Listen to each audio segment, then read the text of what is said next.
साथियों, आपस्तंभ धर्मसूत्र कहता है, शूद्र स्त्री से द्विज वर्ण का पुरुष व्यभिचार करे तो उसे देश निकाला दिया जाए। इसके विपरीत यदि शूद्र किसी द्विज स्त्री से व्यभिचार करता है तो वह प्राणदंड का भोगी होता है। गौतम धर्मसूत्र कहता है, यदि शूद्र आर्य स्त्री के साथ संभोग करे तो उसका लिंग काटकर उसकी सभी संपत्ति छीन ली जाए, किंतु स्त्री का कोई अभिभावक है तो शूद्र का लिंग काटकर उसे प्राणदंड दिया जाए। मनुस्मृति का आदेश है, उच्चतम वर्ण की कन्या के साथ सहवास करने वाला शूद्र प्राणदंड के योग्य है। समान वर्ण की महिला के साथ सहवास करने वाला कन्या के पिता को धन से संतुष्ट कर विवाह कर ले। जो शूद्र अभिभावक विहीन द्विज स्त्री के साथ व्यभिचार करे, राजा उसका लिंग कटवाकर सर्वस्व हरण कर ले, किंतु अभिभावक से रक्षित स्त्री के साथ व्यभिचार करे तो सर्वस्व हरण के साथ प्राणदंड दे। द्विज जातियों को अपनी जाति की कन्या से विवाह करना श्रेष्ठ है। शूद्र पुरुष केवल शूद्र से, वैश्य पुरुष वैश्य एवं शूद्र से, क्षत्रिय पुरुष क्षत्रिय वैश्य और शूद्र कन्या से विवाह कर सकते हैं, किंतु ब्राह्मणों को चारों वर्णों की कन्या से विवाह करने का अधिकार है। ब्राह्मण और क्षत्रिय सवर्ण स्त्री न मिलने पर भी शूद्र को पत्नी बनाने का किसी भी इतिहास में आदेश नहीं पाया जाता। जो द्विज मोहवंश शूद्र कन्या से विवाह करते हैं वे संतान सहित अपने वंश को जल्दी शूद्र बना देते हैं।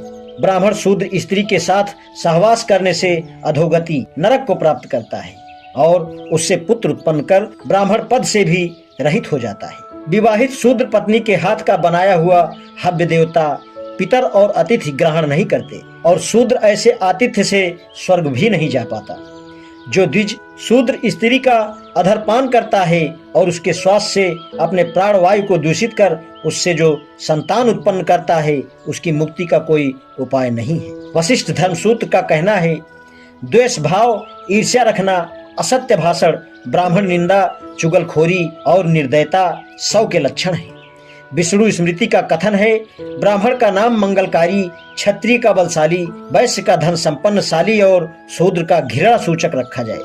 गौतम धर्मसूत्र कहता है, शूद्र चौथे वर्ण का है और उसका एक ही जन्म होता है। उसका धर्म तीनों उच्चों की सेवा करना है। उनकी सेवा द्वारा जीविकोपार्जन करता है। वह उनके उतारे हुए जूते पहने और जूठन खाए।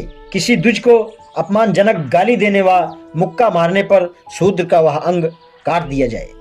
बैठने, सोने, वार्तालाप करने या सड़क पर चलने पर द्विज की बराबरी करे तो दंड दिए जाए। मनुस्मृति भी उसका अनुसरण करती है, किंतु यदि जो ब्राह्मण लोभ या प्रभुत्व से उपनयनधारी द्विजातियों से उनकी इच्छा के विरुद्ध दास का काम ले तो उसे राजा 600 पर्ण दंड दे। शूद्र ब्राह्मण द्वारा खरीदा हुआ हो या ना हो, उससे नौकर का काम ले, क्योंकि ब्रह्मा ने उसे ब्राह्मण की सेवा के लिए ही बनाया है।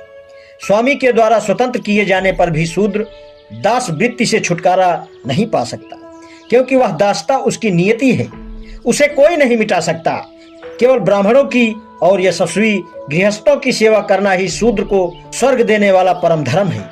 यत्न और वाणी से पवित्र रहने वाला, श्रेष्ठ जातियों की सेवा करने वाला, मधुर भाषा, अहंकार रहित, उनके आश्रित रहने वाला शूद्र अपने में उत्कृष्ट जाति को प्राप्त करता है, अर्थात दूसरे जन्म को प्राप्त करता है। ब्राह्मण की सेवा से शूद्र का जीवन निर्वाह ना हो तो क्षत्रिय की सेवा करे और इससे भी निर्वाह ना हो तो वैश्य की सेवा करे। वह स्वर्ग की प्राप्ति हेतु या दोनों हेतु अर्थात स्वार्थ और परमार्थ हेतु ब्राह्मणों की सेवा करे।